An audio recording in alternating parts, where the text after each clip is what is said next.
12-year-old girls are now regularly modeling high fashion, styled to project complete adult sophistication. At the exact same time, adults are dressing down, adopting the aesthetics of youth culture. The physical dividing line between the two groups is fading.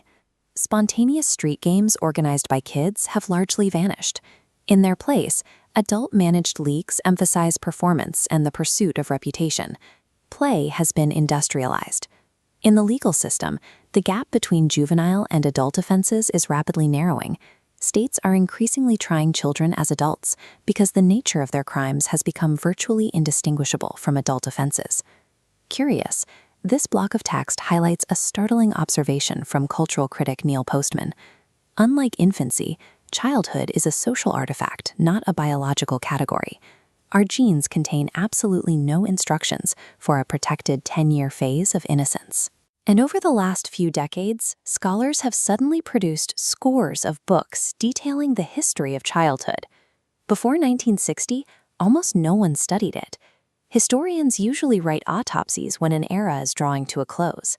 This sudden obsession with documenting where childhood came from is a clear signal that the concept itself is currently slipping away. To understand how this artifact was built, we have to look at the ancient world. The Greeks had no clear definition for a child, using ambiguous terms that covered infants to old men. They lacked modern empathy for the young, treating them essentially as miniature, defective adults. Yet the Greeks contributed the first essential pillar of childhood, the invention of school. By mandating a separate environment for education, they inadvertently forced society to carve out a distinct class of people, the learners. The Romans provided the second pillar. As you can see in this translated passage, the rhetorician Quintilian scolded adults who exposed noble Roman children to foul songs and things of which we should blush to speak.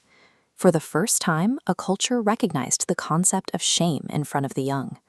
This creates what sociologists call the conspiracy of silence. It is a strict, unspoken agreement among adults to actively hide the darker realities of life, violence, sex, and adult anxieties from the youth. Childhood simply does not exist in nature. It only materializes when a society deliberately constructs an informational barrier, filtering what the young are allowed to see and hear. But that barrier is incredibly fragile. When the Roman Empire fell, mass education collapsed with it. The intricate system of classical literacy dissolved over a few generations. Europe reverted to what scholar Eric Havelock calls craft literacy. Reading and writing ceased to be public skills. Instead, as we see depicted here, literacy was hoarded by a tiny, privileged class of scribes and monks. Without mass literacy, the vast majority of medieval society relied entirely on oral communication.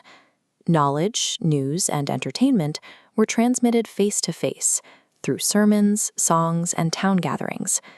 When a culture conducts all its business out loud, the conspiracy of silence is impossible to maintain. You cannot censor spoken words in a crowded village square. The young heard everything the adults heard at the exact same time. Without the required architecture of formal schooling and information secrecy, the dividing line vanished. For nearly 1,000 years, adults and children lived in the exact same social environment, and the concept of childhood simply ceased to exist. The return of childhood required a technological breakthrough. In the 16th century, the printing press revived mass literacy. As presses like this one stamped out books by the thousands, European culture reorganized itself around the written word. This created a new informational barrier. Adults could now lock their secrets inside books. To access those secrets, children had to undergo years of isolated schooling, learning to decode the alphabet before they could enter the adult world. That print-based barrier held steady until the mid-19th century, when Samuel Morse introduced the chilograph. This marked the pivot from Gutenberg's world of text to our modern world of electronic communication. Visual and electronic media operate entirely differently than print. Television and the internet are total disclosure mediums. You do not need years of schooling to decode a video or an image. The broadcast waves pass right through the literacy wall, instantly exposing adult secrets to anyone watching the screen. Without meaning to, modern media has recreated the social dynamics of the Middle Ages. We are back in a shared information environment where the young and the old consume the exact same images, news, and entertainment simultaneously. By dismantling the information barrier, we have dismantled the architecture that makes youth distinct. We must stop viewing childhood as a guaranteed phase of human biology. It is a fragile cultural habit that modern society is rapidly unlearning.